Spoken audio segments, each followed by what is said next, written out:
All right, here we are. I just started recording. Hopefully I'll always remember.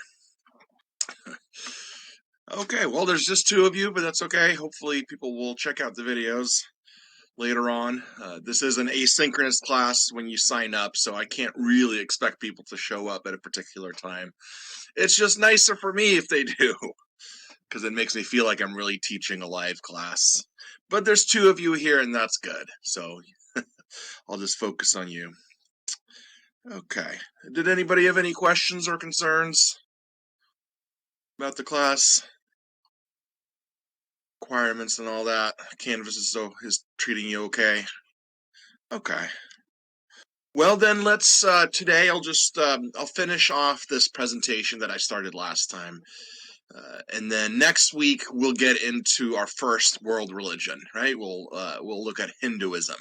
That's where we're going to start.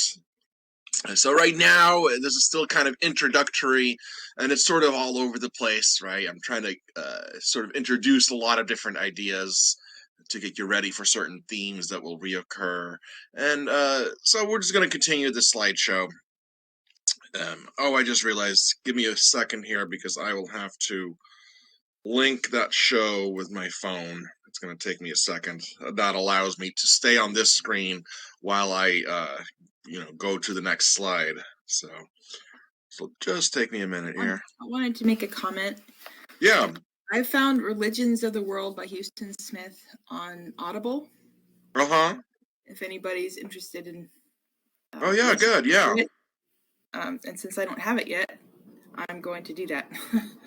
Yeah, that's great. That's a good way to do it. Sometimes it's way easier. I listen to a lot of stuff, podcasts and stuff. Sometimes it's easier to learn that way than sitting there and reading. So that might be a really good option for people. Also, I have 3 night classes that I drive an hour to and back from. So okay. Perfect. So you need something to listen to? Yeah. That way you can multitask, right? I have lots of awesome fiction books that I listen to, but maybe I should, step it up to class for. Right. Well, that's very efficient that way, right? Yeah.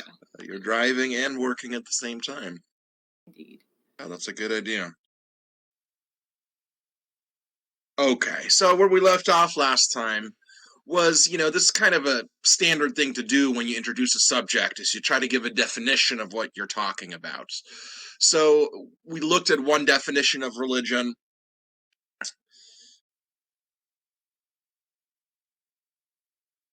And right away, there's a problem that even in the definition itself, right, the author points out that this one aspect that we're defining religion according to, that the idea that it's a belief in God or gods, that's the defining aspect of religion. But then very quickly it says, there are many other elements of religious life which cannot be included in this short description. And I think that's really, really important. Right? People often treat religion as though it's just a collection of abstract ideas, just a bunch of beliefs, things that you think are true about the world and about the divine, right? That it's just a list of statements that you think are true. Right? But religion is much more complicated than that because it's a social phenomena, right? And there are religious communities, there are religious vocabularies that people share, there are values, there are rituals, there are all these aspects that aren't just about belief, they are about practice as well. So religion should not be thought of as just the belief in God or gods, right? There's so much more to it than that.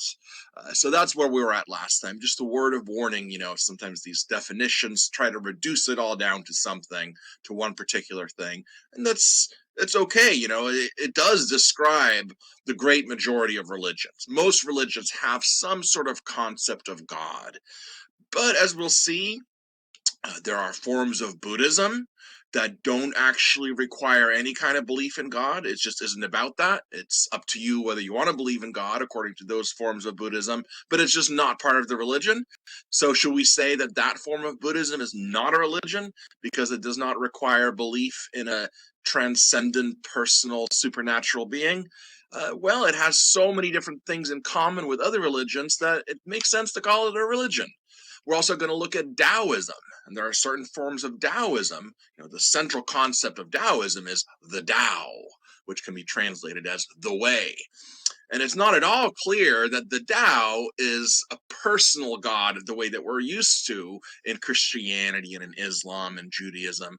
Right? The Tao is something much more abstract, and yet it very much plays the role of something like the divine and the transcendent, but it's not a personal being.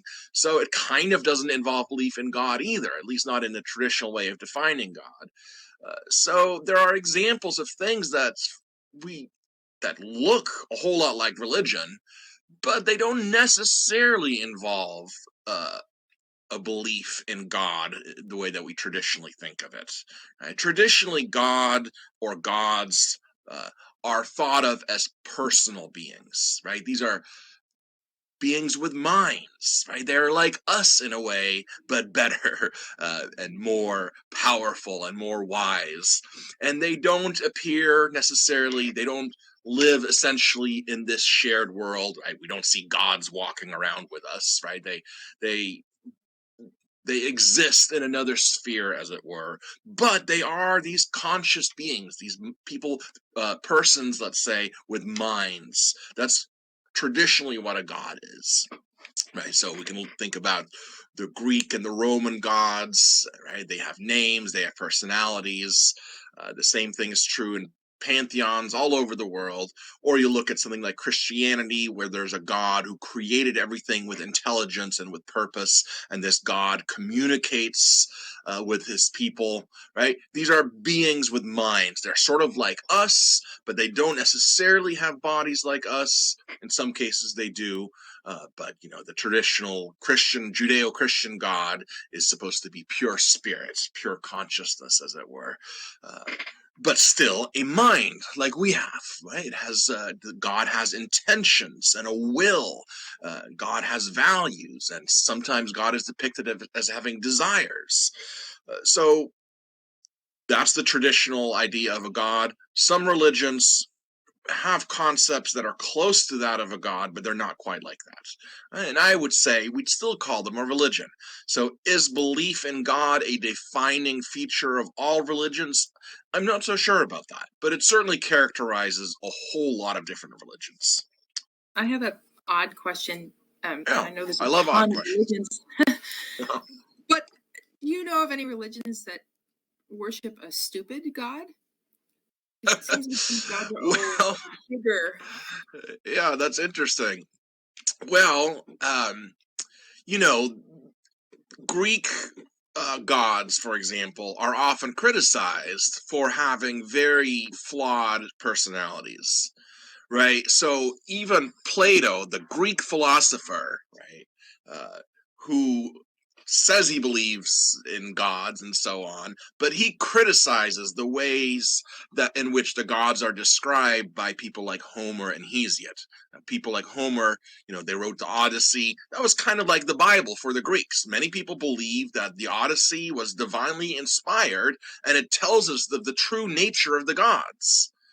And Plato points out that the true nature of the gods, as they're described in the pages of Homer, they're not very good, and they are sometimes stupid, right? So there you have it. In a sense, yes, right? If you want to be a literalist about the scripture, about Greek scripture, well, they sometimes come off looking pretty bad. Are there any religions where people knowingly and say, yes, I worship this God who's really stupid? I don't know about that. It's critics who point out that the gods, the way that they're described in scripture, are not always that great. Right? And even today, you have people pointing that out about, especially the way that God is depicted in the Old Testament, in the Bible. Critics point out that on the surface, it doesn't always look like this God is all that great, right? Now, there are things you can say about that. You can put the verses in context. There's all sorts of stuff you can do. I'm just saying, critics will point out sometimes that gods that are being worshipped, if you look at the scriptures about them, they're not all that they're cracked up to be. I don't know of religions that purposely worships a god that they believe is stupid. There might be such a thing. I just don't know. That's an interesting question. So I kind of answer your question, but kind of not.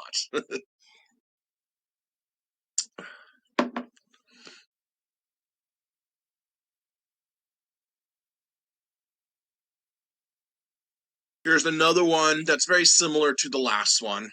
And this is the definition that Dan Dennett, the author of the next book that we're going to look at, this is his definition, right? Tentatively, I propose to define religions as social systems whose participants avow belief in a supernatural agent or agents whose approval is to be sought.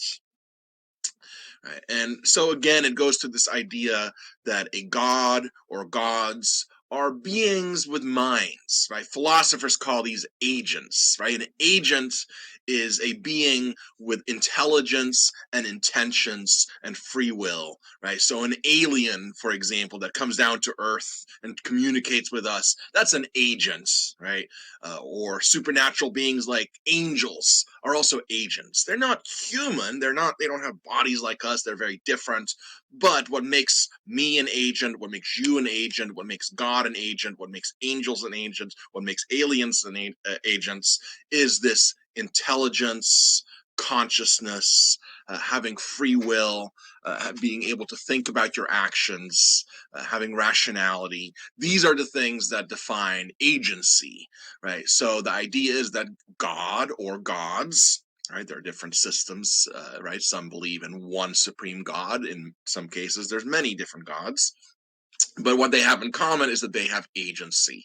They are not just abstract forces, right? Force is a good thing to look at here. If you think about Star Wars, you have the Force.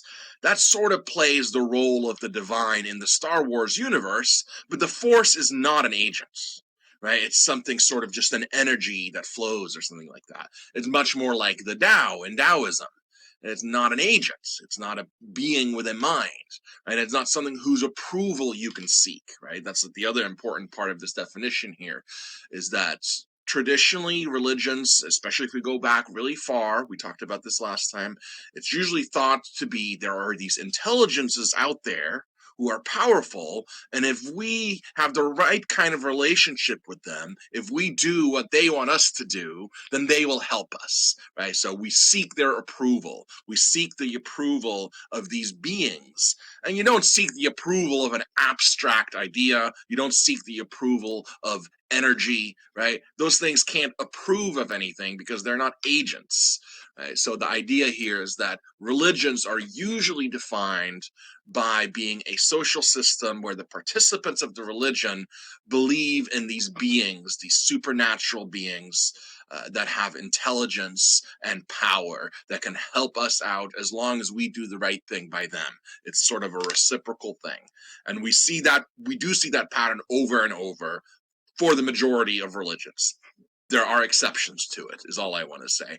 And Dan Dennett is not going to talk about those exceptions. He's going to talk about this kind of religious belief, right? The kind of religious belief that involves supernatural agents whose approval you seek in some way, right? So the very beginning of religions, ancestor worship, that's that sort of thing that we talked about last time, where the elders of the village, they die, but they're still somehow around and they still have power, but now they are connected to the realm of the divine. So they've become even more powerful and more wise. And so we seek their approval, right? We build shrines to them, or we build songs, or we sing songs to commemorate them, or we do rituals that they want us to do. And then these ancestor spirits will help us out. They'll help out the village in various ways, right? They'll make the crops grow, or they'll give us guidance, help us make decisions. That fits this description right here, right? There are powerful supernatural beings, and they can help us out. They can reach into our world and help us out as long as we reach out towards them in some way. Well, modern Christianity is still like that, right? Modern Christianity is like that as well. The whole idea is you're supposed to stand in the correct kind of relationship with God, and then God will bless you, right? God might also give you trials, but that's also still ultimately for your own good.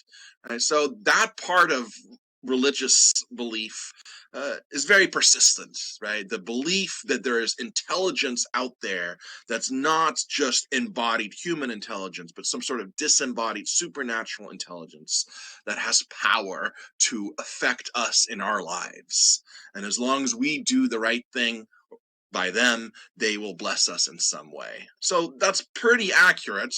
I just want to say there are religions that don't involve this, right? So certain forms of Buddhism come to mind, certain forms of Taoism come to mind, especially. Right? And there are also New Age beliefs, right, in things like energy, or like Star Wars has the idea of the Force, right? Those are not agents. Those are kind of different. They're kind of, what are they? People don't really know. But there's something you tap into. There's something that exists in the universe, but they're not necessarily intelligent. Okay. So this is all just to say, we keep coming back to this definition of religion as involving the belief in a god or gods, where those are held to be agents with intelligence. They're sort of like us, but better, right? And then I'm just saying that's good and well. That does describe most religions, but there are some exceptions. We get this definition is pretty difficult to parse. It's pretty difficult to understand. And I'm not going to try to unpack the whole thing, but I'll just take out a few of the elements, okay?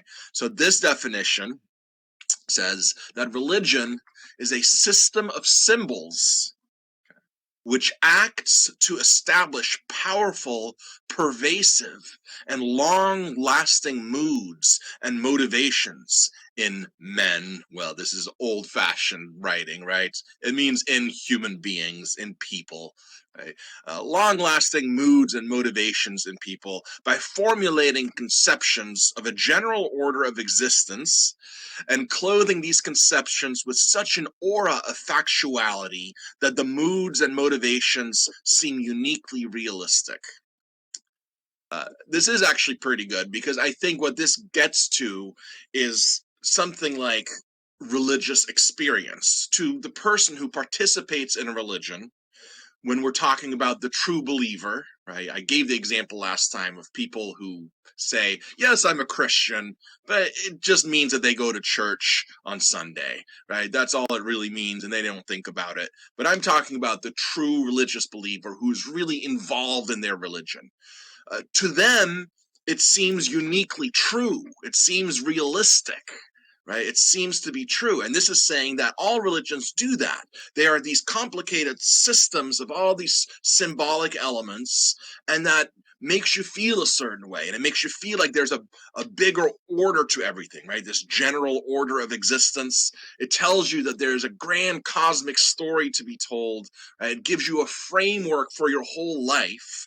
And when you enter into that conceptual framework, religions that are powerful will do that in such a way that once you enter into that, you see everything through the filter of that specific religion. Right? You can see this in people who've converted to a religion recently, right? Where suddenly everything is seen through the filter of that religion. So it makes it seem like your religion is right, right? This is that element that we talked about last time. We have many different religions that are all claiming different things about the nature of reality. But what they have in common is that for the participants of the religion, that particular interpretation of existence seems uniquely correct, right? It's, aha, this explains it all. And it explains it better than that religion over there or than that religion over here. This is the key to understanding life and the universe. And then all these symbols that from the outside look like just mythology, right? Just symbolism.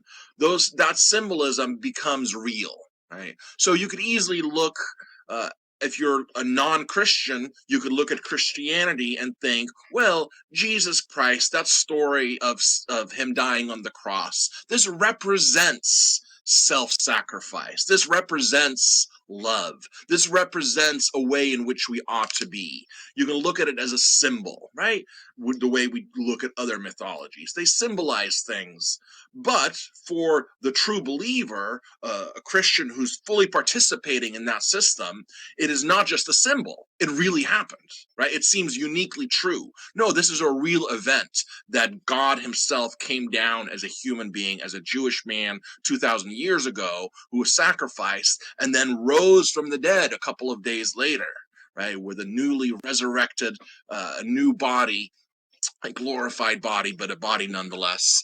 That really happened in history, right?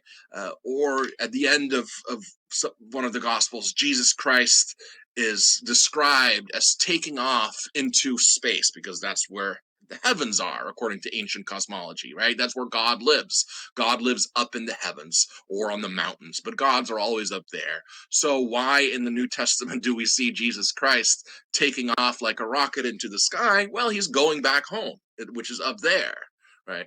And from the outside, you could just look at this as a religious narrative. It's a story with a symbol, with symbolism involved. But if you are a participant in religion and you truly believe the central claims of the religion, and you believe that the scripture reveals truth directly from God, then you will think that if you were around in Jerusalem at that time, you would have seen this man levitating into the sky, right? It seems uniquely real and realistic.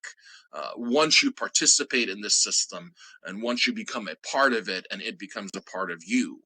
And I keep using Christianity as an example because most people are most familiar with that. But the same is true in other religions, right? That's the thing to grapple with here. That to the participant of the religion, because of the powerful set of symbols, and because of its ability to affect these moods in you, these motivations, right? By giving you a grand narrative of how everything works, then it gives it an aura of factuality, right? That's what we mean here by saying that it seems realistic. It seems like it's not just a set of symbols. It really is true what this religion is saying about the nature of reality and about the things that happen and about what God has done in the past and what God wants from us. These are taken as literal by the true believer. Okay. Is that making sense? I'm trying to unpack this little statement here. There's a lot to it. It makes sense. It also makes me think of other groups and communities that people get involved in, and they get completely into Yes, the right. whole belonging part, and Yeah, and right. you can go really Right, deep into absolutely. Right. No, I think you're right. I think it's not just religions that do this, it's other ideologies as well, right? Whether political or what have you. Especially once an ideology binds a community together. Like, we haven't talked about the word religion. The word religion derives from a word that means binding together, right? And this is a part of what defines religion, is that it's a social phenomenon traditionally. It's not an individualistic thing. You're supposed to be part of a larger community. And once you are part of a community and everyone uses the same vocabulary and everyone insists on the same interpretation of things, then it'll seem more realistic. If you surround yourself with people who believe in this God and that God, and they talk about those gods all the time, then it's going to seem like, yes, of course that's true, especially if you were born and raised in that kind of an environment. Right? This is why religions have such a hold on people. So I think that's a great point, Alicia, that it's not just religions, it's any kind of ideology that's pervasive within a community that you latch onto and that gives your life some sort of purpose or meaning. Then you see everything through that filter, right? Okay, good.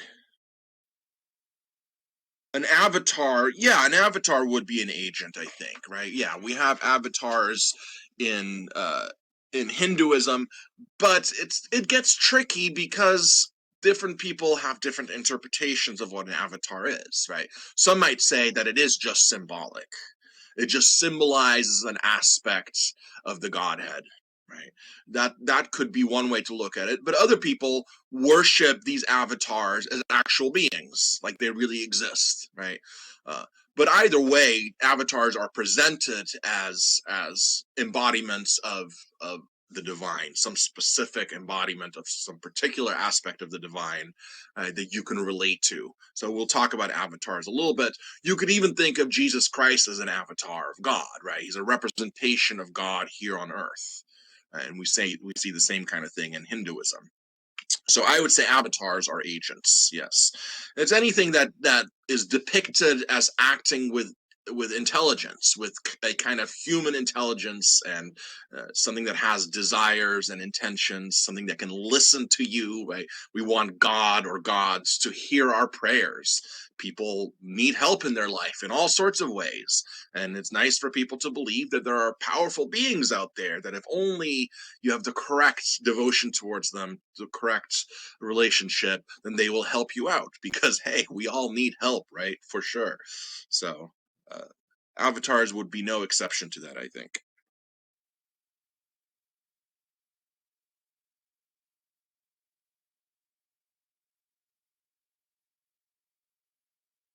Here's another one that's pretty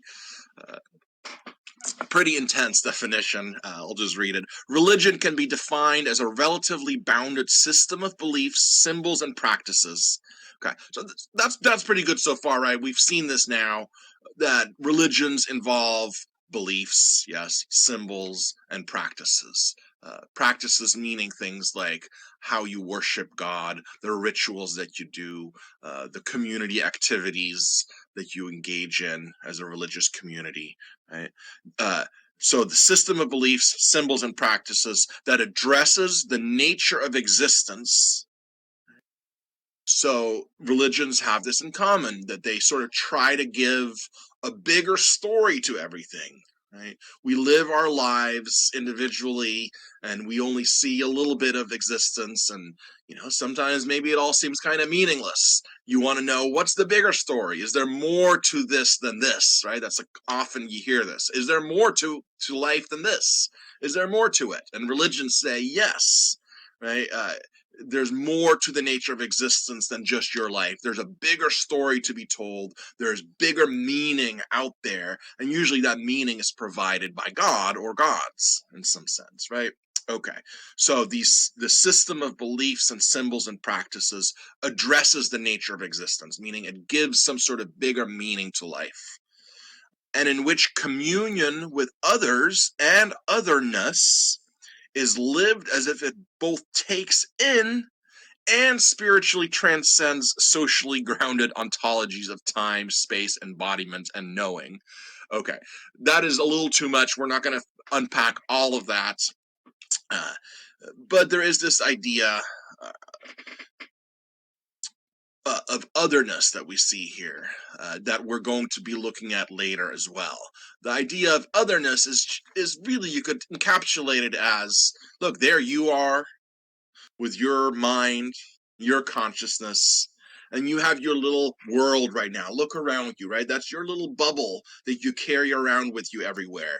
We could call that the phenomenal bubble, right? The bubble of phenomena, just stuff that you see around you, stuff that you perceive. Wherever you go, you take this bubble with you. But of course, you realize that the world is bigger than your bubble. Most people know this. Most people know that there's a whole big cosmos out there. There's a whole big reality out there, that's kind of, parts of it are just unknown. Parts of it are just perhaps unknowable. We can call all of that the other. We can call all of that otherness, right? So you can think of religions as trying to give you a concept of this other, of this transcendent reality that's bigger than just your perceptual bubble. Right? We all sort of know there's more to the world than just what we are immediately experiencing. And so this makes a relationship. We have us with our consciousness and our perceptual bubble, and then this transcendent reality. Right? And so religions try to tell us what's in that transcendent reality, right? And then tries to forge some sort of relationship so we can bridge that gap between just us and our own consciousness and this other out there. Okay, the rest of it I'm not going to try to unpack right here.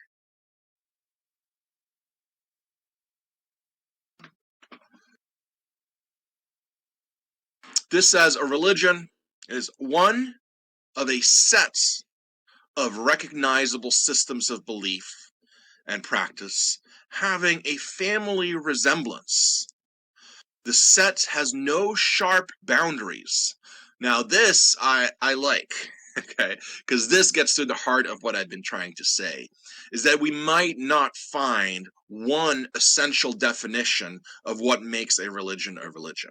Right? The reference is made here to them having a family resemblance. Right? This is saying that there's a set of things that we call religions, right? And we could maybe draw kind of a vague circle around them. Here we have a religion over here, we have a religion over here, we have a religion over here. And there's not necessarily one thing that they all have in common. Instead, there's many things that many have them in common, but there might not be one element that all of them have in common that defines them as a religion. So this kind of goes against the idea that we can even give a clear-cut definition of all religions, right? So this raises this whole question about religions. I'll get to this in a second, but we can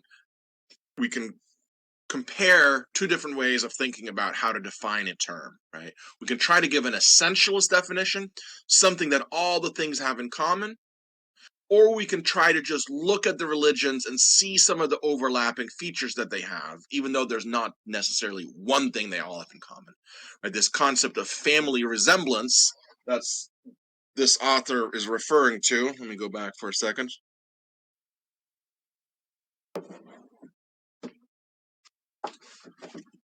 There's a philosopher of the early 20th century, very famous for philosophy standards, philosopher named Ludwig Wittgenstein. And he talks about this a lot, because in the tradition of philosophy, starting especially with our guy Plato over here, the idea is that in order to know what something is, we have to give a definition of it. We have to give some sort of essential definition that gives us all the characteristics that define it. So if you want to know what justice is, you have to be able to define the essence of justice, something that all cases of justice have in common. Or if you want to know what love is, you have to be able to give the essence of love. You have to be able to say what all examples of love have in common. That's been the tradition in philosophy, is to find the essence of a concept, right? So if you think that that's what you're supposed to do, then you think you're supposed to find the one thing that all religions have in common.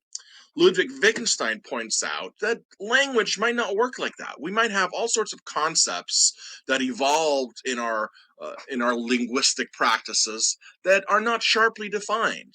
Right? So a word like love, for example, is a great example. Right? Can you really give an essential definition of all examples of love? I doubt it. Nobody's really been able to do it. Why is that? Is that because we just haven't figured it out? Or is it rather that the word love has many different associations, and there isn't necessarily one particular definition that defines all examples of it? Ludwig Wittgenstein himself uses the idea of a game. Think about what is a game? If you try to tell me what the essential definition of a game is, you might be able to do pretty good, but in most cases, Wittgenstein would say in all cases, we're going to be able to find counterexamples. You might say that a game is something that is competitive. Well, no, not all games are competitive. You might say that it's something that has rules. Well, okay, but other things have rules as well. Right? So try to give an essential definition of the word game. You can't really do it. The best you can do is compare and contrast lots of different things that we know are games, and we can see this game has lots of things in common with this game, and this one has things in common with that one. And there's sort of all these overlapping features, right? But there isn't one thing that they all have in common. So this is called the family resemblance theory, because it's a little bit like looking at a bunch of portraits of a family. And you could sort of, let's say, call it the Smith family. And you could say, yes, I recognize that Smith face. There's a certain way that Smith faces look. Is it that they all have small noses? No. Is it that they all have big chins? No. Is it that they all have blonde hair? No. There isn't one thing that all the Smiths have in common, but there are many overlapping features that still allows us to say, there's a Smith look. All the Smiths have a family resemblance to one another, even though there isn't one thing that they all have in common. Okay. Now, I know we're going off the deep end a little bit here, doing philosophy and philosophy of language, but I think it's kind of important because people often oversimplify things by giving an essential definition when there's actually lots of counter examples. So I prefer this looser way of thinking about what religions are.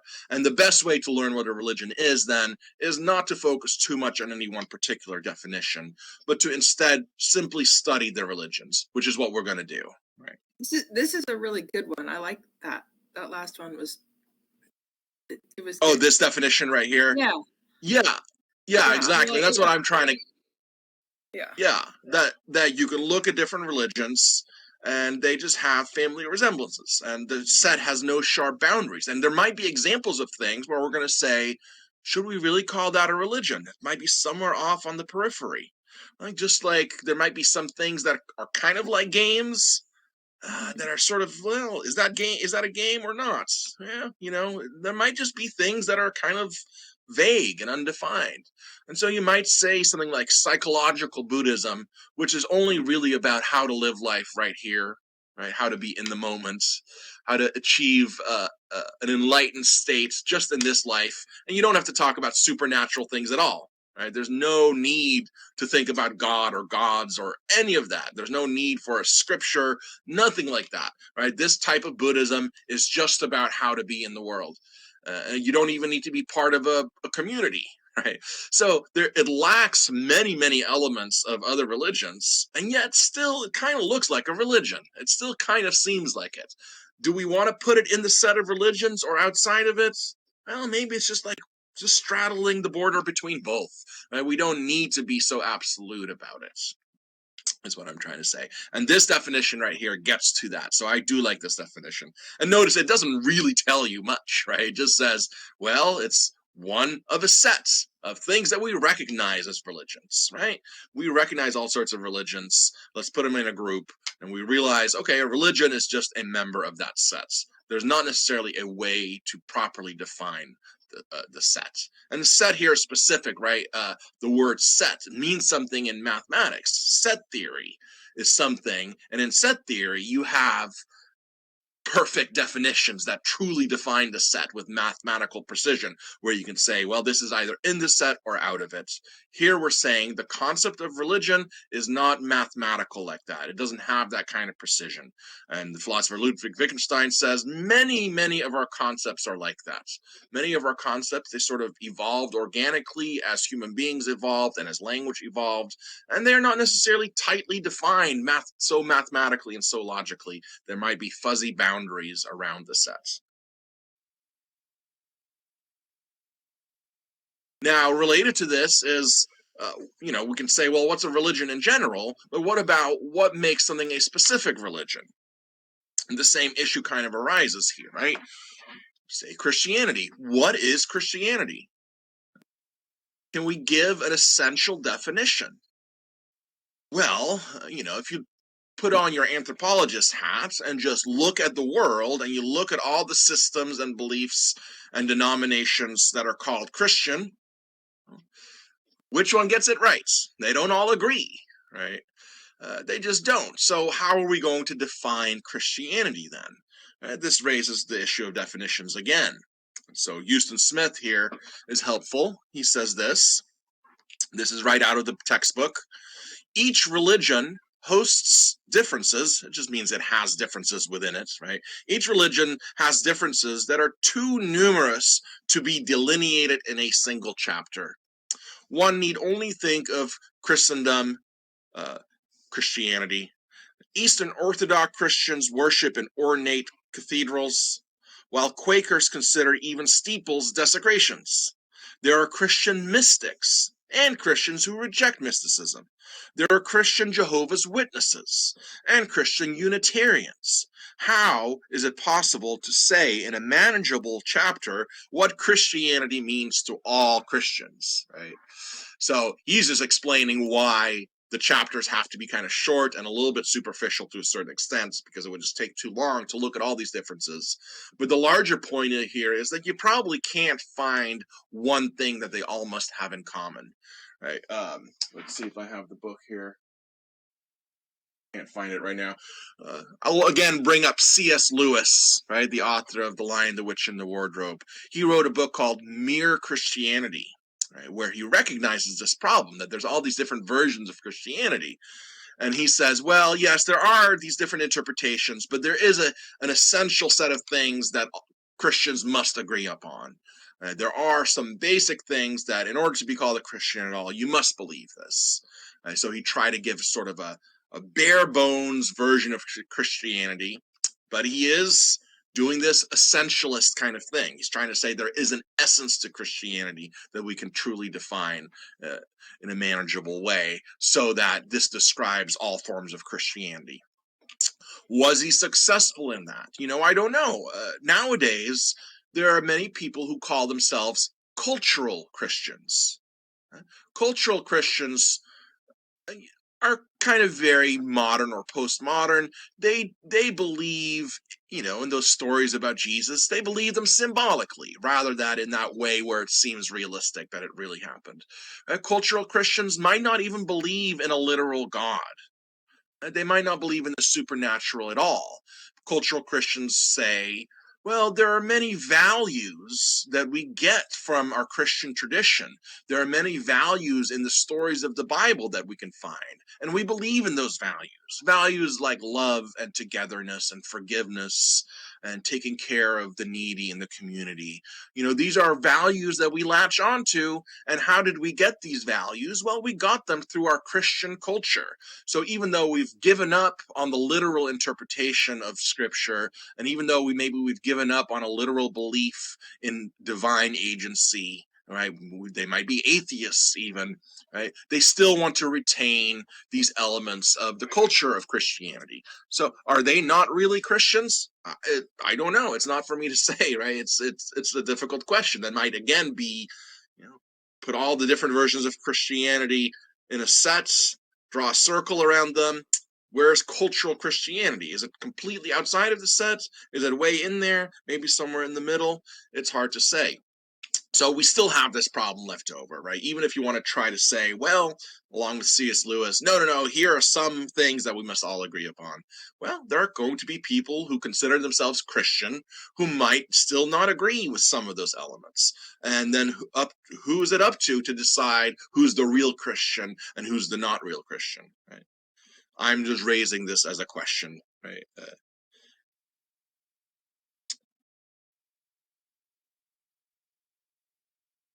So we have the same problem as we had for what is a religion?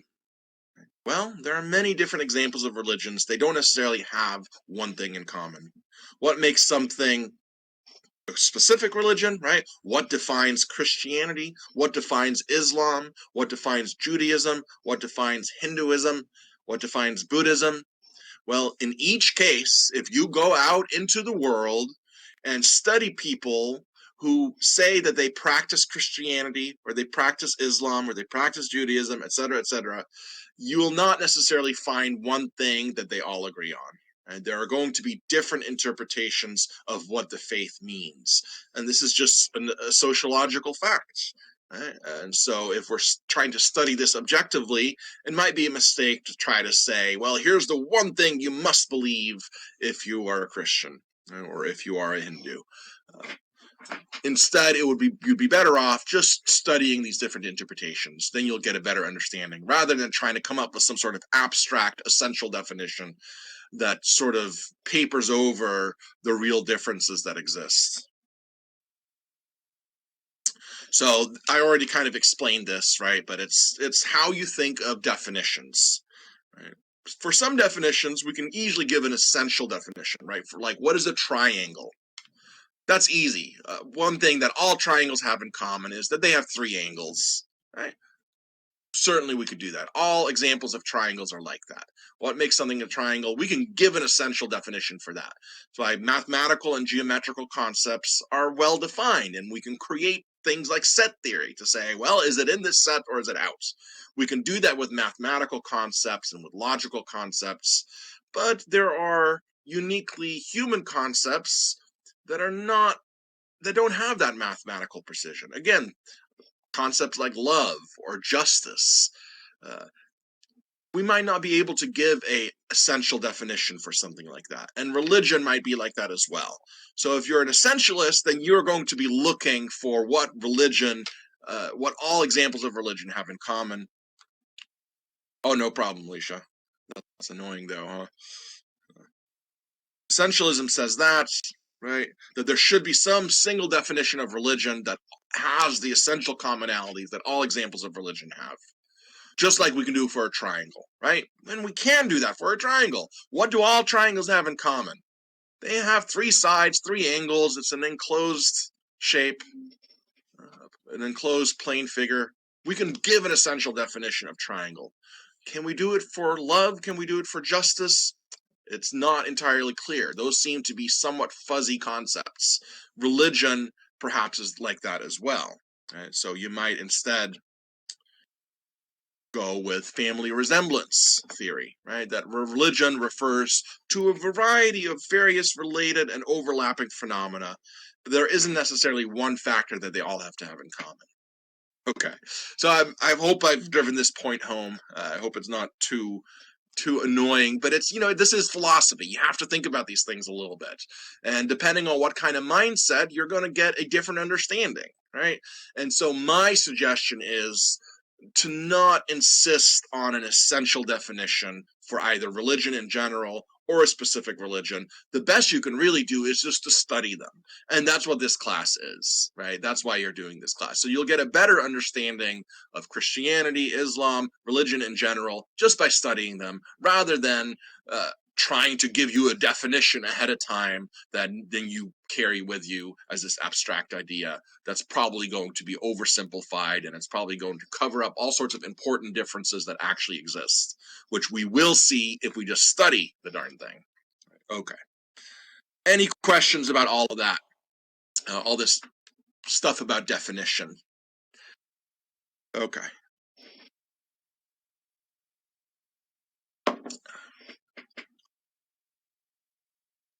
So, just one more section in this little slideshow.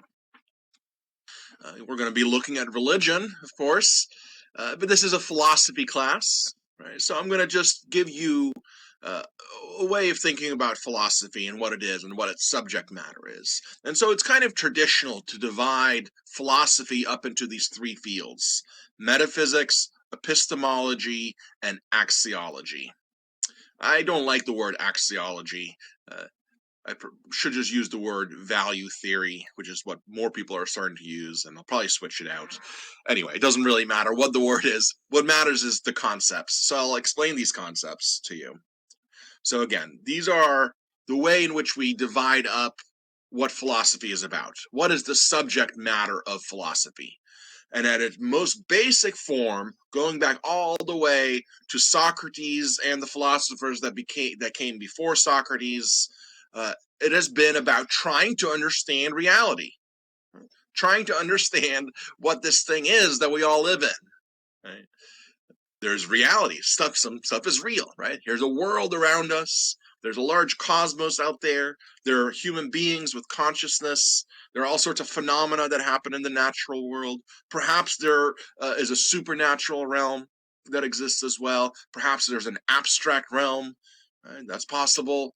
And so metaphysics is just human beings asking questions about reality. Right? What is it like?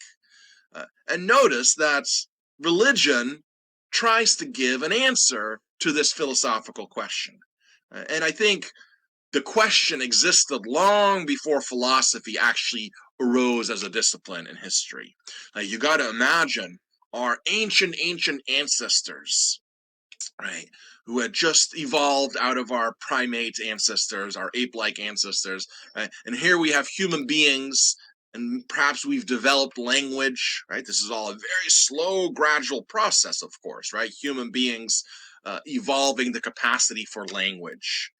Well, we evolved the capacity for language, our brains grow, we develop the capacity for abstract thoughts, and suddenly we are no longer just like other animals, engaged purely in the present moment to try to survive, right? Trying to find food, trying to escape your predator, and trying to mate to pass on your genes, right? That's how animal evolution happens in general.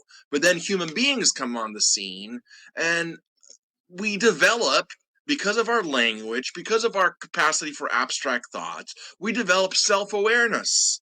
And suddenly we can talk about this reality around us. So that when you're walking around at night, if you're just an animal and the stars are shining down, they don't care about the stars, right? You just need to be able to see. But we as human beings, we look up and we see all these patterns of lights up there, and we wonder, what the heck is that, right? There's no particular moment that happened, but we evolved out of these very just animal-like creatures to now suddenly being these creatures that can question everything and that can have a sense of wonder and amazement at everything around us. Right? So the philosophical spirit, I think, was born a long time before philosophy arose. And in fact, religion arose as a way to deal with those questions long before philosophy arose as an actual discipline, right? Religions have been around for a very long time, way before philosophy. So religion and philosophy are both trying to answer the same kinds of questions. They just do it in different ways. Right? And maybe we'll get into the different ways that they do it, but that's the long and short of it, right? Human beings develop this capacity for abstract thought and for having wonder and for asking why. What is this? How does this work? Why am I alive? What am I? What happens when people die? Right? We just start having all these questions that dogs do not worry about. Right? Cats don't worry about. Right? Human beings do.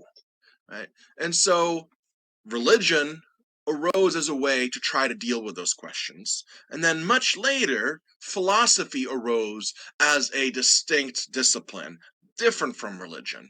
And they try to address these questions about ultimate meaning, these questions about the nature of reality. Right? Philosophy arose as a way to try to deal with those, but in a way that's different from religion. Religion traditionally relies on things like authority and subjective religious experience, right? Not something that everybody sees. It's rather the shaman or the priest or the devout person has some sort of message from the divine. Right? Religious authority, special revelation from God, or a religious text. That's the way in which the questions are answered by religions. Philosophy, distinct from that, tries to get at these by using our innate capacity for rational thoughts and our ability to observe the world around us in a systematic way. Right? So science itself developed out of philosophy. It takes what is called rationalism and empiricism. Right? Rationalism is the idea that we can get to know things by using the power of reason, the power of logic, the power of mathematics, right? We have an innate ability to do that. And empiricism says we can gain knowledge about the world by observing it in a systematic way. And when you combine those, you get science, right? Science models the world that we observe around us with mathematics. So that's what philosophy tries to do. It tries to think really deeply about what our best theories should be about the nature of reality, but it doesn't do that by relying on authority, by saying, well, that's what the church says, or that's what my religion says. It doesn't do it that way. It doesn't try to say, well, we all have to agree with Plato, right? Here's our sacred scripture. No, it doesn't do it that way either. Everything is open to debate. Everything is open to question. And it doesn't do it by private subjective revelation from the divine, because you can't ever check up on that. Everybody has different experiences, right? One person says, well, I know Jesus is real because I experienced Jesus, right, in church or while praying. But, the Taoists can say, well, I was meditating on the Tao and I experienced the Tao, right? So private subjective revelation is not the way that philosophers do it. Philosophers try to stick with what we can all observe around us, and it tries to stick with the innate capacity that we all have to think rationally, to think mathematically, and that's something we can all share and have in common. Okay, so that's just a little bit about the difference between religion and philosophy. Right? The difference is the approach. They're both trying to answer very similar questions. Okay, so metaphysics for philosophers means the study of the nature of reality, and it addresses a bunch of different questions. And I'll just give you some examples of this, and you'll see that many of these questions are answered or are attempted to give an answer to by religions as well, right? The question here's maybe the ultimate metaphysical question, right? Why is there a reality at all? Why is there stuff? We don't often think about this, right? Even though I keep talking about our ability to think abstractly and to stop living an animal-like existence and to have a sense of wonder and think about things, well, at the same time, most of us are still just sort of animal-like in our pursuit of pleasure and pursuit of comfort and things like that. We're still looking for food. We're still looking for mates. A lot of that has not left us. So many of us don't really think about this stuff a lot, but it is there, and at various points in your life you may think these type of thoughts, right? Especially when your life gets shaken up a little bit by something, then sometimes we get awoken out of our animal-like existence to think about the deeper things. Here's a basic ultimate question, right? Why is there stuff at all? Why is there something rather than nothing? Difficult question to grapple with. I'm not going to try to give an answer. One way that you could quickly try to answer it is, well, silly, God made everything, right? That's one way that religions try to answer it. Why is there stuff? Well, God made it. But notice that doesn't really answer it, right? Because we haven't then yet answered the question, well, why does God exist? And you could try to get around that by saying, well, God is an eternal being. Right? God has always existed, so nothing created God. But that's not what we're asking. I'm not saying what created God. No, by definition, God is uncreated. The traditional God of theism is an uncreated eternal being. Yeah, that's not the question here. The question is, why does this eternal being exist at all? Right? That question is still there. So we could ask that about the cosmos, just the natural world, the universe or the multiverse. Why is it there? We could also ask it about a transcendent source of everything, a transcendent source of all of this. If you want to say, well, the universe only exists because God exists, okay, so that explains the universe. We still have this eternal being. Why is there this being with a mind and intelligence and creativity and love, all these attributes that are given to the traditional God of theism? Why does that thing exist? We still have that question left over, right? So saying God did it is not necessarily an answer to this particular question here. We might think about the structure of the universe. Early philosophers tried to give different cosmologies. Right? They try to give different accounts of what the universe looks like. Now we have a much better idea, of course, because of modern science, which again developed out of philosophy. When Newton published his work, it was called natural philosophy, right? It was still called philosophy. We hadn't made this sharp distinction between science and philosophy yet. So I think of science as just a natural development out of philosophy. Philosophers before the modern era, before the scientific revolution, were sort of obsessed about rationalism versus empiricism, which one is right, which one is the correct way of understanding reality, and the scientific revolution sort of joins them together. Rationalism and empiricism together give us science, and this has given us a much better understanding of what the universe out there is like. Before that, it was just guesses, right? People just looked up at the night sky and wondered, what is this all? And a very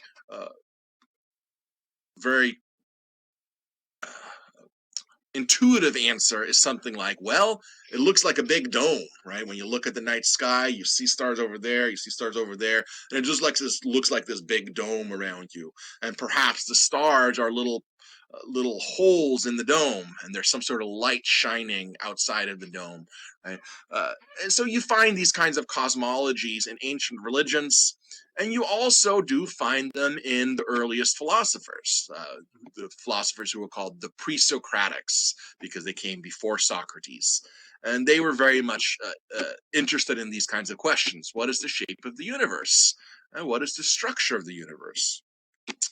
But a very common religious answer, you'll find this confirmed in the pages of the Bible and elsewhere as well, is this idea that, yeah, we're basically on kind of a flat earth, and then the heavens are up there around us in a kind of dome shape, which completely is not the way we understand the universe now, right? So that was a big thing when Copernicus came along and suggested a heliocentric model. It's not the Earth that's in the center of the universe or the cosmos, or now we would say the galaxy, uh, or yeah, uh, but rather the sun, right?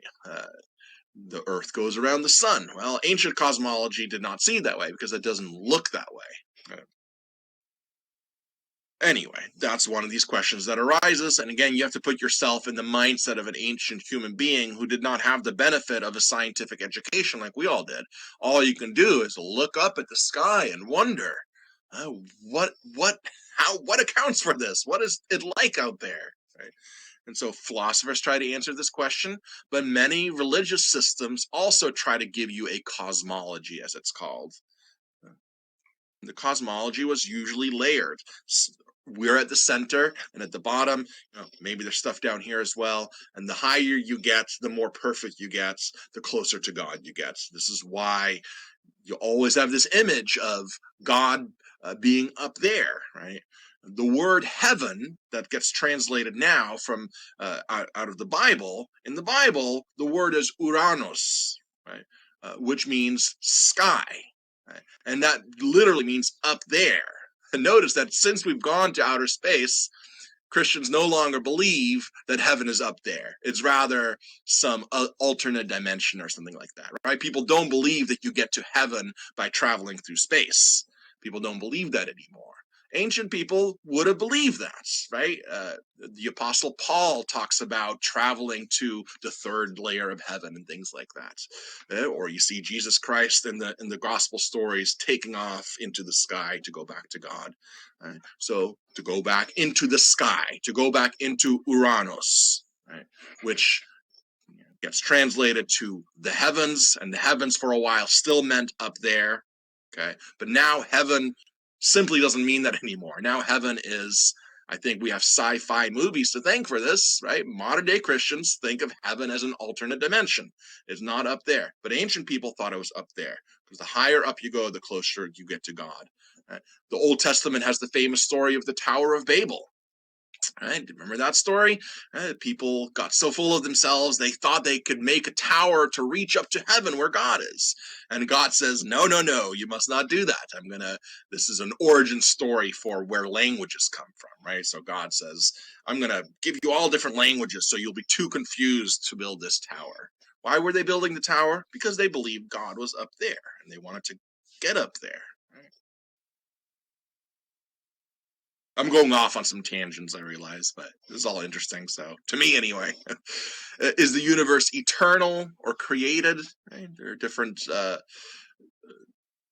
possibilities here, right? We weren't there, so has the universe always existed, or was it created at some particular point in time, a finite amount of years ago? Right? The ancient Greeks, for the most part, believed that the universe, or at least the basic building blocks of the universe, had always existed. Then maybe they were in a state of chaos until the gods came around to shape it into the universe that we know today. But the basic building blocks always existed on this view. Whereas the traditional Judeo-Christian view is that God created the universe ex nihilo, as it's called, out of nothing, right? That God himself zapped substance, material stuff into being out of nothing. Whereas many ancient Greeks believed that basic building stuff was already there, but we need God or gods to sort of shape it into something intelligible so that it's no longer just chaos. So many ancient myths are about the transformation of chaos into a world of order, and we see this theme a lot. Some interpretations of Genesis say that that's actually what's going on, right? That the earth was without form and void, meaning there was something there. It was just chaotic, and you needed Yahweh, the God of the Old Testament, to make it into something. That's a controversial interpretation. Many people believe that that's wrong. Most Christians think, no, God created that basic stuff himself as well. It wasn't already there. Well, philosophers have been obsessed with this question, and religions have tried to answer this question as well. What is everything made of? Right? Again, the pre-Socratic philosophers were obsessed with this question. One of the first philosophers that we know of, Thales, right? His suggestion was, very surprisingly, everything's made of water, which is we don't think that that's right. But what was he trying to do? He was trying to reduce everything down to something more simple, right? So that we could understand all the things that appear in the world, all the different things that happen, all the changes that things go through. There's actually an underlying order, something that isn't changing. And he identified that with water. Now, how literally did he mean that? Well, maybe not that literally, right? Notice he's just guessing, right? He's just spitballing, basically, right? But you can see the beginnings of science to try to reduce everything down to some simple set of elements. And his idea was water. Well, maybe water is a good image because we can see the way in which water, we can see this great example of the different states of matter. You can have water as a liquid, you can freeze it and suddenly it's solid, or you can turn it into a gas. Well, everything around us is like that. Everything around us is either solid, gas, or liquid. Right? Now we know there's some exceptions to that, but for the most part, when you just look around the world, that's what you see. And so the idea is we can reduce it all down to one element. And water is a good way to think about that because it goes through these different stages, but it's all the same thing. And so the attempt here is to reduce all the different things that we see in the world and all the different changes that are happening. You might think that everything is constantly in flux. That's what the philosopher Heraclitus said. Everything is constantly changing, but you might want to look for some hidden order beneath all of that. And so many of these pre-Socratic philosophers look for some element to reduce everything down to. Right? Other philosophers, Anaxander, thought it was air. Right? Some thought it was a combination of elements. Aristotle has this traditional theory of a bunch of different elements. And we see this in Eastern philosophy as well, right? Earth, wind, and fire, that sort of thing, right? The attempt to reduce everything down to a basic set of elements. Now we think those theories are wrong according to our best science, but the basic idea is still there. Right? What is this book over here, and this glass over here, and this body over here, and this air that I breathe? What do they all have in common? Well, they're all made of atoms. And in fact, the word atom comes from the pre-Socratic philosophers as well. There were some pre-Socratic philosophers who thought something like that, who thought everything is made out of these little bitty Lego pieces, basically, right? That you combine in various ways to create all the stuff that we see in the world. But there's a finite set of them, perhaps, or perhaps not, but they're basic elements that everything reduces down to. Right? And modern scientific theory says something like that. But also, it raises the question of, well, yeah, that's material stuff, right? That's material stuff that exists in space and time that we can identify with visually, maybe, or through tactile sense. But what about other things? What about our consciousness, right? So philosophers have theorized that human beings are not just bodies. Right? They have something called a soul, perhaps, right? An immaterial soul. And we find this idea in religions as well, of course, because many religions teach that when your body dies, as it eventually will, you will somehow keep existing, right? As a consciousness, as a spirit, perhaps. Or perhaps you need God to make you a new body again, something like that. But you keep existing. There's some essence of you that remains even after your body stops functioning. There's some essential you that still exists. So what is everything made of? On that view, it's called dualism, means twoism, is that the whole world divides into two. There's physical stuff, and then there's non-physical stuff, spiritual stuff. Right? So God is essentially spiritual. We, while we're alive on earth, are essentially spiritual and physical, but our true essence is purely spiritual, and it's not a physical thing. Right? So what is everything made of? Sure, maybe all the physical stuff reduces down to some set of elements, but maybe there's something left over, right? Maybe something like consciousness or a spirit or a soul. What is the nature of time? Right? That's one of these things where you think you know what time is until you start thinking about it, right? Time is a trippy thing to think about, and there are different theories about how time really works. A very popular theory is that only the present moment is real. Right? The past is gone, the future hasn't happened yet, so only the present moment is real. Right? That's one theory. That's called the presentist theory. Right? Another theory is that we should not favor this present moment just because it's happening right now. Right? All moments are equally real in their own way, right? We can think of the whole timeline of the universe as all existing, not at the same time, right? This moment is real here, this moment is real here, this moment is real here. Every moment is actually real, even moments in the future. Are they real now? No, but they are real further on in the timeline, right? So you could either see the time with tunnel vision, where I'm in this moment and I'm looking forward over there, right? Or you can step outside of the tunnel and look at the whole thing expanded like that and think, well, the whole darn thing is real. Right? That's called the eternalist model of time. And modern physics holds something like that view, right? Einstein describes the cosmos in terms of being a four-dimensional structure. We have the three dimensions of space and then the fourth dimension of time. And so you should think of the universe as not just what's real right at this moment.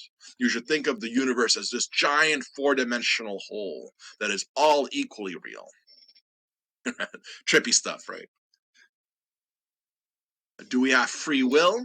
This is an important question. Philosophers have struggled this at least since Greek philosophy. Plato struggled with this question. Aristotle did. We still are arguing about this. What is the nature of this thing that we call free will? Because we use free will to distinguish between actions that we are morally responsible for and actions that we are not morally responsible for, right? So you could accidentally, through no fault of your own, fall off of a cliff and accidentally squash somebody and kill them, right? You didn't mean to do it, right? It was just an accident. Or you could be standing on top of that cliff and throw down a big boulder because your enemy is down there. Well, you are morally responsible in that case because you used your own free will to do that action, right? So we even in courts of law, we have to make this distinction between something that you did accidentally and something that you did voluntarily. If you did it of your own free will, then you're morally responsible. So moral responsibility and free will go hand in hand. And in fact, in the Judeo-Christian and Islamic traditions, this is very important, right? Because the question inevitably arises, if God is supposed to be good and all-powerful, why is there so much evil and so much apparently unnecessary suffering in the world? Right? Why do children get cancer and die at an early age? Why does all this terrible stuff happen if there's a providential God out there? There's a God of immense wisdom and love and power who can do something. The answer is usually because God gave us free will. God gave us the ability to choose to follow his commandments or to disobey him. And when we disobey God, there's a natural consequence of that, right? In Christianity, you would say that brings sin into the world, and sin corrupts everything. So why is there suffering in the world? It's because we brought it upon ourselves. We used our free will to do the wrong thing, and there is a natural consequence for that. But philosophers have also questioned the very idea of free will, because it seems, in a sense, that everything is determined, right? Every action or every event that happens has some sort of causal explanation. Everything happens for a reason, right? Not a reason that someone has in mind, but there's a causal story that we can tell, right? So a very simple example, here's a pen, I let go, it falls down. Right? That event was completely determined by what happened prior to that. I held it up in the air, let it go. Right? Given the laws of physics, that had to happen. Perhaps human beings are the same way. Perhaps we are fully determined. If we are physical beings, we are fully determined by what happened moments before, just like everything else in the universe. Or you might simply think of, well, why do you do anything at all? It's because of your personality, your beliefs about the world, your desires. Did you ultimately choose that? No, you were born into the world with a particular temperament, and then you had your particular parents and your particular upbringing, and this brings you here to this moment where you may think, I'm doing something of my own free will, but perhaps you're only doing it because of who you are right now, and who you are right now is a result of a lifetime of experience that you did not necessarily choose. Well, anyway, I'm just raising this as a question, right? These are the things philosophers think about, but these concepts are important in religion as well, free will especially. Right? Related to this, why do we suffer, right? And that answer is very often traditionally given by reference to this idea of free will. Right? Why do we suffer? Well, because that's the natural consequence of using our free will to go against God's will. Remember this whole definition of God or religion as involving these supernatural agents whose approval we seek, right? So that our life will be good, and this is supposed to be reciprocal. We do what the gods want, and then the gods will help us out. Or we do what our ancestor spirits want, our ancestor spirits will help us out. If you don't do the right thing, expect bad things, right? Why did that earthquake just kill all these people? Why did that volcano wipe out the whole village? We must have done something to anger the volcano gods or the earthquake gods, right? Well, the Christian story is very similar. Why is there all this suffering in the world at all? Not just natural events, but all sorts of events that are bad. Well, it's a natural consequence of not doing what God wants. What is the relationship between your consciousness and your body? Philosophers have been arguing about this for a very long time. Right? So we have the dualism view that I mentioned earlier. The philosopher Plato was a little bit of a dualist. Probably the most famous philosopher who's known for dualism is Rene Descartes, the guy who said, I think, therefore I am. He says we must be of two natures because I can doubt the very existence of my body. Right? This might be an illusion, but I can't doubt my own mind. I know that I'm consciously experiencing things right now. And that's what defines the soul, is the capacity for conscious experience, the capacity for thoughts. You don't need a body for that necessarily, thinks Descartes. Of course, a modern scientific point of view would say, no, all your conscious experience, all your ability to think, all your mental capacities, you have those because you have a functioning brain. And we see this because when the brain dysfunctions, your consciousness and your conscious experience and your cognitive abilities all suffer. And whenever your conscious experience is warped in some way or your cognitive capacities are hampered in some way, we see something happening in the brain. Right? Alzheimer's is a great example of this, where it seems to cut into the very identity of the person. Right? And this is happening because the brain is degenerating. So a modern scientific point of view would say, no, you don't really need a soul to explain your conscious experience. All your conscious experience is dependent on your body and your brain functioning correctly. Right? Your consciousness is like the software that runs on the hardware. Right? Well, notice what happens when I destroy the hardware of the computer, the software doesn't function anymore either. So in that point of view, when you die, nothing happens. You just fizzle out of existence. It'll be just like what it was like before you were born, right?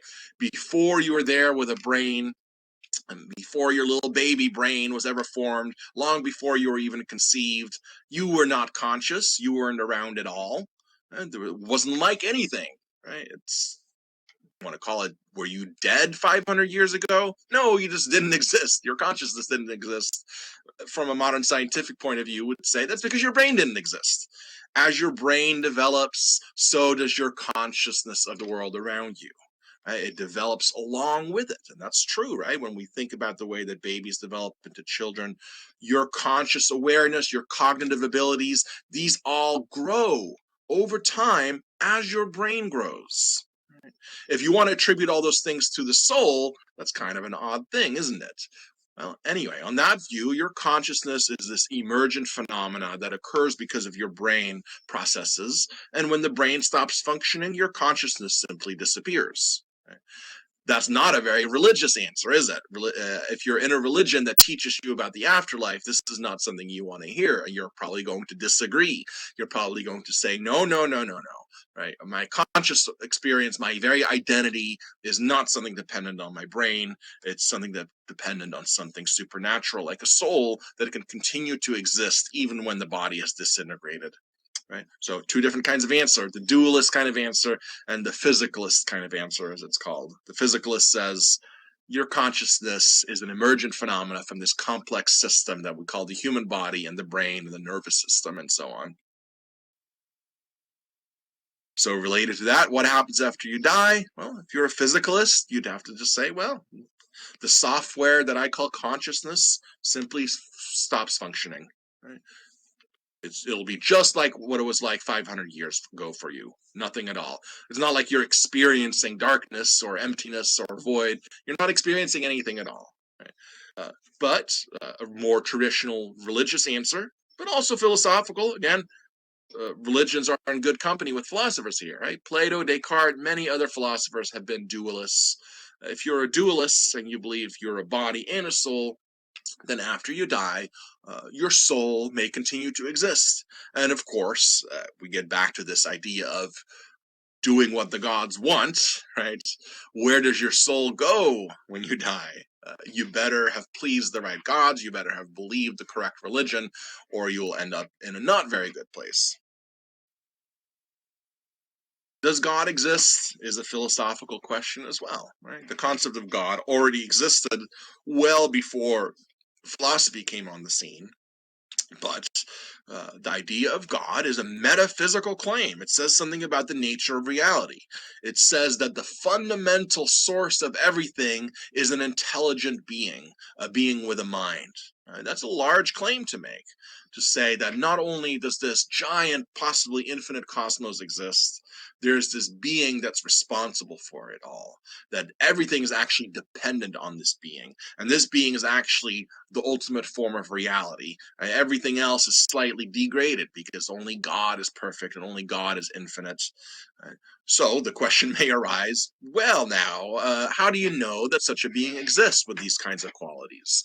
And philosophers have been asking this question for a very long time. For the majority of time, most philosophers believed in God. Right? Plato had some kind of a God concept. All the medieval theologians certainly did. Right? All throughout the medieval period, most of the philosophers were people who were Christian Catholics who tried to combine Plato's thinking or Aristotle's thinking with Christian ideas. That's most of the philosophers throughout the medieval period. Even in the modern period, modern meaning not today, but the modern period that started like 500 years ago. Rene Descartes again was a Christian believer. He believed in God. It isn't until a little bit more recently that more and more philosophers have felt comfortable doubting the existence of God at all, right? So today, if you do a survey amongst philosophers, you'll find that the majority of them do not believe, at least not in the traditional God who has agency and intelligence. Most of them simply do not. Doesn't mean God doesn't exist. I'm just telling you something as an anthropological fact about philosophers, is they tend to very much doubt the existence of God. But not all of them. Right? And we'll actually address this question later on when we've looked at all the religions, right? We'll actually look at this from a philosophical point of view. What can we say for the idea that God exists, the traditional God exists? What can we say to criticize the idea? Why might there be reasons to doubt it? We'll try to look at both sides of this equation. But it's a philosophical question. It's a metaphysical question. This is taking me much longer. I need to stop going on tangents. I will probably not finish. There's really only a little bit left, but you know what? I'll probably finish, and if you need to go, you can go. How about that? Because it's almost 12. So if either of you, Trip, Alicia, I really appreciate that you showed up. I'm going to keep going so I can finish this, but if you need to go, that's totally understandable. Epistemology is the study of knowledge, right? When you do metaphysics, the idea is, well, let's find out what reality is like. Immediately that raises the question, well, how do we do that? How can we get knowledge of reality?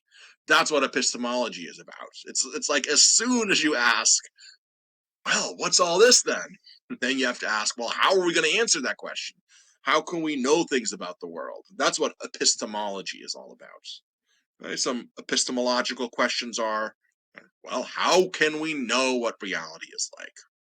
And I've already suggested two very traditional answers within philosophy is rationalism and empiricism. Right? We use our capacity for rational thought to think things through, to test our ideas, to be logically consistent, to build mathematical models. Right? That's the rationalism side of it. And empiricism, our ability to look at the world, to observe what it's like, and not just moment to moment in a haphazard way, but in a structured, methodical way, so that we can gather lots and lots of information and then think about that with our rational capacity. So traditional philosophical answer to this is we use rationalism and empiricism. Whereas religious epistemology tends to be more founded on scripture, personal revelation, and religious authority. Right? Those are the way in which you think, at least, that you get to know about the world. What are different ways in which we can learn about reality? Yeah, I just brought that up, right? Like our senses, that's empiricism. Do our senses give us an accurate picture of reality? Many philosophers who, there's been divisions between rationalists and empiricists. I suggest that we should just combine them. That's what science has done. But lots of traditional philosophers were sort of one way or the other. Plato was very much a rationalist. Plato didn't think that our senses really give us an accurate picture of reality. We need to instead use our rational mind to grasp these eternal truths that exist in an abstract realm. Right? So he would say our senses don't give us an accurate picture of reality. We need to just use our rationalism. Can we know some things about reality just by thinking and introspecting? Yeah, that's what Plato thought, right? He thought we have these innate ideas in our minds already, and we can unlock knowledge just by thinking things through within our own minds. Sometimes people call that armchair philosophy, right? You can just sit there, close your eyes, and figure things out. Most people are not pure rationalists anymore because we understand that we can actually get to know a lot about the world if we use our rationalism in combination with our empiricism. Maybe there are some things that we can just know directly by intuition. Right? Descartes said, yeah, there's something that you can know directly. You can know that you exist. Right? You can simply be aware of your own existence. There's no way to doubt your own existence. Right? It wouldn't make any sense to doubt your own existence. You'd have to be there to do the doubting. So that Descartes made that his foundational truth for his whole system of epistemology and metaphysics. Right? Other people doubt this. Some people think that intuition is not all that good of or all that reliable of a guide to the nature of reality, or at least that it's severely limited. Maybe there's some things, maybe you want to say, yeah, empiricism and rationalism are all good and well for understanding the physical world. That's Descartes said something like that. But maybe there are other types of truths that we have to know through a different way, that we can't know through our senses, and that we can't know just by using our reason. Maybe some aspects of reality are only disclosed to you, they're only revealed to you through some sort of profound, mystical, religious experience, right? So maybe religious truths cannot be figured out by using your eyes and your ears. They cannot be figured out by using your rational mind. They must be experienced directly, right? You need to get religious truth from the source, which is the divine or God. Right? That's maybe one way to do epistemology, right? And that's certainly a traditional religious answer. This gets into certain problems because of this the private and subjective nature of these experiences, right? I've mentioned this before. There's something that kind of makes sense to this idea. If there are religious truth, if there is a whole supernatural realm, then perhaps you can't access that through your normal senses or through reasoning skills. Maybe it needs to be some other way. That does make some kind of sense. But of course, what you do end up getting is that depending on what culture, what religion you're a part of, you end up getting different kinds of mystical experiences with different kinds of ideas being fed to you. Right? So this is a problem for the epistemology of religious experience. You end up with very different results. Whereas mathematics, it does not matter which culture you do it in. Science, it doesn't matter which culture you do it in. You get the same results. Now, take that with a grain of salt, right? It's not as though science is this infallible system, right? Science doesn't work like that anyway. Science is constantly overturning its old results. It goes through things called paradigm shifts, where the whole way of looking at reality changes. So you have maybe some similar concerns in science as well. It's not as though it always gives you some absolute truth that we know forever. That's just not the way science works. Anyway, I'm just raising some of these questions. We'll revisit some of these questions later. Or perhaps the reliable way to do epistemology is using a scripture, right? Using some sort of holy book. That, again, is a very religious answer to the question, how do we know what reality is like? Especially, how do we know what this transcendent reality is like? Well, maybe God inspired some people to write words that will be a reliable guide to the supernatural realm. That's certainly what Bible-believing Christians believe. That's what traditional Muslims believe about the Quran. In fact, the Quran itself is held to be a miracle by Muslim people. The book itself is a miracle from God, right? And the book itself is supposed to be in the original language. It should not be translated. Even if you have a translation, it's not really the Quran anymore. You've changed it somehow. So that's a traditional way of answering the question, how do we know about the nature of reality, especially the ultimate nature of transcendent reality? Well, maybe God has revealed the secrets of the universe through a written text. It always blows my mind when somebody is a self-described Christian, but they don't really read the Bible, right? Or other religious people in their texts.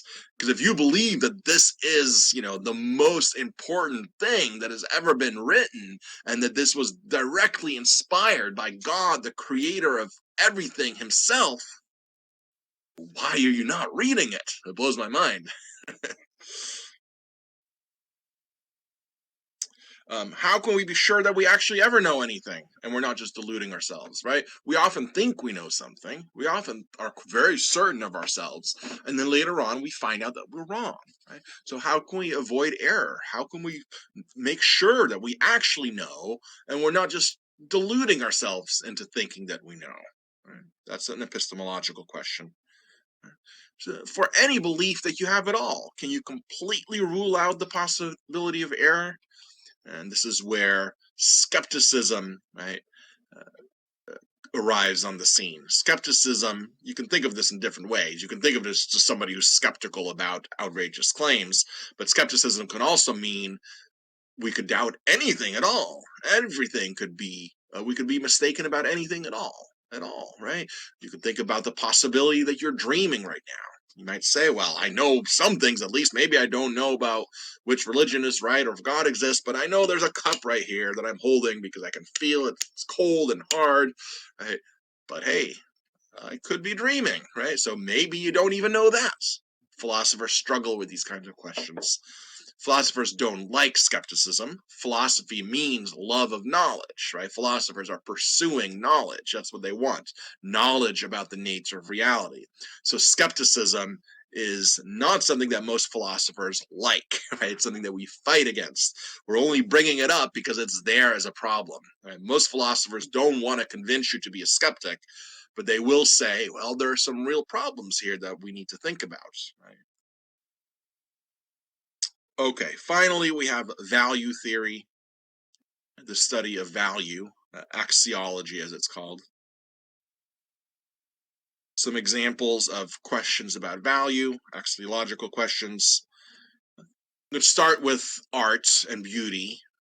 Those are examples because those have to do with value, right? So we might ask the question, what makes certain works of arts seem more aesthetically valuable than others? And aesthetic value was, this is something important during the medieval period when most art was religious. And it wasn't until the Renaissance that people started feeling comfortable making other types of arts, right? Depicting everyday scenes and things like that. So we can talk about aesthetic values or just beauty in general, right? Is beauty something that really exists out there in the world? Or is it all just in the eye of the beholder? Is there some absolute meaning to beauty, or is it all just subjective? Are there some things that are inherently beautiful, like natural phenomena, like sunsets? Are they inherently beautiful, or does it just take one person appreciates it, but somebody else doesn't? Those are axiological questions. I think more interesting or more profound question is something like, what makes an action morally good or bad? This is the whole realm of ethics in philosophy. So ethics is a huge field in philosophy, but it's a subsection of axiology, and it just asks about morality, right? What makes something morally good or bad? Is there an objective basis for moral judgments? We all make moral judgments, right? We all say sometimes, oh, that's terrible what that person did to that other person. Right? That usually means something like what they did was morally wrong. There's an ethical issue here. We make these kinds of judgments. Are there objective bases for that, for those types of judgments? And philosophers have tried to provide some sort of objective basis for those moral judgments. A lot of people today want to think that if it's encapsulated in that saying, if God is dead, then everything's permitted, right? A lot of people think that, well, if you don't have belief in God, if you don't have God to ground morality, then there's no basis for morality at all. But in fact, philosophers have worked on this for quite a while, and most philosophers don't really agree with that, right? So there are systems or theories of ethics that do try to provide an objective basis for moral judgment. Theories like utilitarianism, deontology, virtue ethics, social contract theory. There are different theories here that may try to ground or try to give an objective basis for moral judgment. Some people think it's just your culture, right? Some people are relativists. They say, well, there is no right or wrong in the end of the day. It just sort of depends on your culture. Most philosophers don't go along with this either because there are huge problems with this theoretically if you try to think it through. And remember, thinking it through is one of the defining features of philosophy, that you don't just come up with an idea and say, oh, that sounds good. No, you want to test this idea. You want to turn it upside down. You want to dissect it and analyze it, try to come up with counterexamples. And cultural relativism just has some huge problems in it for a theory of ethics. We're not going to get into that right now, but I'm just pointing that out. And it goes back to this idea, for lots of people, it's actually God that determines what's morally good or bad, right? Is that the case? Do we need a transcendent source of this sort, a kind of divine lawgiver, in order to secure the idea that there's something to our moral intuitions and our moral judgments? These are all just questions. I'm not trying to answer them, right? But these are questions of value. Are there natural consequences for bad behavior? Right? We've already brought this up a few times, right? Within the Christian mythology, yes, when you disobey God, you're essentially separating yourself in some way from God. You're tainting your own self so that you can no longer be in the presence of God. And this is why you need somebody like Jesus to rectify that situation, right? Through the self-sacrifice. Now we'll get into all of that when we look at Christianity. But there's an answer there within Christianity. Within Hindu religions, we have something like karma, right? That's similar to that as well. Is that there's natural reactions or natural things that happen when you behave in a certain way. When you behave good things will come to you. When you behave bad things will come to you. It may be more complicated than that, but it's something like that. We can ask practical ethics questions, right? Applied ethics, as it's called. And we might say, well, in real life, we might say that it's generally wrong to lie, wrong to steal, wrong to kill people. But are there exceptions? Are there ever times when it's okay to lie, or at least it's morally justifiable, or stealing or killing? For each of these, we could probably come up with some potential examples, right? People who were hiding Jewish people during World War II. If the SS or the Nazi police is knocking on your door and asking you, hey, are you hiding any Jewish people in your attic? Are you just going to say, yep, come on up, or are you going to say no, because you're protecting innocent people from moral monsters, right? You're protecting people from horrible harm. You might say it's morally justifiable in an extreme case like that to lie to somebody. We might say normally, just you can't deceive people just to get something that you want for yourself. That's selfish, and we should be able to trust each other. If we are lying all the time, we can't ever trust each other. But maybe in some extreme examples, it's morally justifiable to lie. Or stealing, right? If you have a dying child and you need a medicine that you cannot afford, and maybe just that once you do it. You don't want to let your child die. Maybe it's morally justifiable if nobody's helping you, and that's the only way that you can do it. You don't normally steal. You don't steal selfishly, but you need this medicine, and it's the only way that you can save your child. Well, maybe we would say it's morally justifiable, right? Killing, more extreme, but people often say that killing in self-defense is morally justifiable. So we might say it's normally wrong to kill anybody, but if there's if there's an axe murderer trying to kill your whole family, then maybe you're morally justified in defending yourself. And if that results in the death of the axe murderer, it's at least justifiable. Maybe it's not good, but it's justifiable. I'm not saying that any of those are true, right? I'm saying those are potential examples, counter examples to the idea that you shouldn't lie, steal, or kill. Right? Maybe those aren't absolute in a way, right? Maybe there are exceptions, but maybe not, right? And these are the things that people who study ethics argue about. These are the things that they argue about. The philosopher Immanuel Kant thought, no, you can't ever lie, even in those extreme examples. You should never, ever lie, right? So you have philosophers on both sides of the fence. Some say there are extreme examples where you can make exceptions. Some say, no, you can't make exceptions to certain rules ever. Is there some sort of list of rules that tells us how to behave in each situation? Right. Well, oftentimes, people look to the Ten Commandments for a list like that, right? Now, if we get deep into Christian theology, we'll see some problems with that. Not just because there's actually a second set of commandments in the Old Testament, and in fact, there's lots and lots of rules in the Old Testament. So it's always kind of curious when people single out the Ten Commandments. Maybe it's just because the movie was so popular. I'm not sure. And questions about ultimate value in life, right? Again, you can think about human beings first developing self-awareness and language and abstract thoughts and looking at the world, looking up at the stars and being like, what are those? But then also seeing others like you die. Right? They're not around anymore. They stop. And you think, what am I doing? I was born, now I'm alive, and I'm doing stuff, and I'm going to die. What's the point of it all? How should I live my life? Is there some sort of ultimate meaning to my life? Philosophers have struggled with these questions, and religions certainly have tried to answer this question, right? This is one of the things that the world religions try to do, is try to give some sort of grand narrative that gives a meaning to your life, so that there's more to it than just you and your experiences, right? We get back to this idea of a transcendent reality. There's more to the world than just you and your little story. There's a bigger story. And in a religion, if you participate in the religion, you get to be part of that cosmic story. You get to be part of that because, again, many religious traditions have an idea of the beginning of the world and stuff happening, and then the end of the world, or perhaps the next world. Right? It's a grand, big mythic narrative, and especially in Christianity and Judaism and Islam, you have, forces of good and evil. Right? You have Satan and his minions who will eventually be vanquished.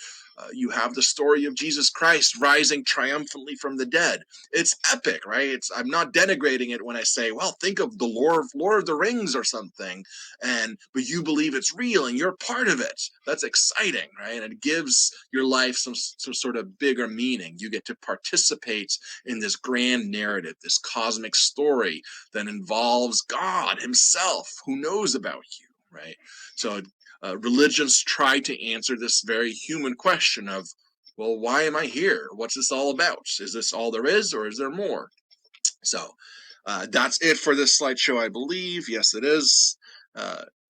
Summing up this little area here, philosophy talks about metaphysics, what is reality like, epistemology, how do we know what reality is like, and axiology, the study of values, the study of ethics and the meaning of life. These are all philosophical questions, and there's a long tradition of philosophy trying to answer those questions, but all the world religions also have a lot to say about these questions, and they try to offer up some sort of answer. The difference between philosophy and religion is the way in which they try to answer those questions. Okay, that's how I'm going to sum this up. Okay, were there any questions? I appreciate you guys sticking around 20 extra minutes. But this way we are done with the slideshow, and then we can start fresh with Hinduism next time. Okay. Okay, thank you. Thank you. Oh, hey, you said you were going to do a